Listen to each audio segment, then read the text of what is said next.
টাকা দেবেন না কাপড় দেবেন।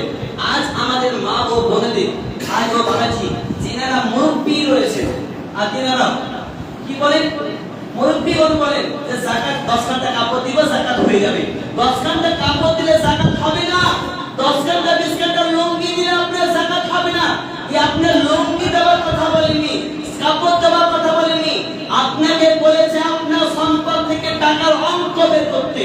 টাকার অঙ্ক বের করেন, সেই টাকার অঙ্ক বের করে আপনি গরিব দুঃখী অসহায় মাদ্রাসা মসজিদ এই সমস্ত জায়গাতে, তারপরে ও কাপড় কিনবে না, লুঙ্গি কিনবে না, জামা কিনবে না, প্যান্ট কিনবে না, বাড়ির তরকারি কিনবে, মশলা কিনবে, সেটা ওর ব্যাপার।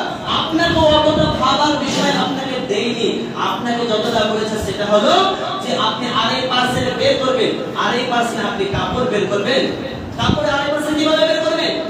ছিঁড়ে ছিঁড়ে কেটে কেটে আড়াই পার্সেন্ট বের করবেন না, টাকার অঙ্ক বের করে আপনি টাকা আড়াই পার্সেন্ট বের করবেন। কাপড়ের অঙ্ক বের করে কাপড় বের করতে বলেনি কোনো জায়গায়। এগুলো আমাদের বদভ্যাস।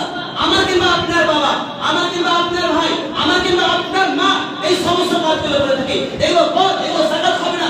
যাকাত যারা দিচ্ছেন তাদের একটি যাকাত কবুল হবে না। যাকাত যতক্ষণ পর্যন্ত সঠিক নিয়মে আপনি না দিবেন, যাকাত একটাও কবুল হবে না। কোরআন হাদিসের বিরুদ্ধে কখনোই চলার চেষ্টা করবেন না। কোরআন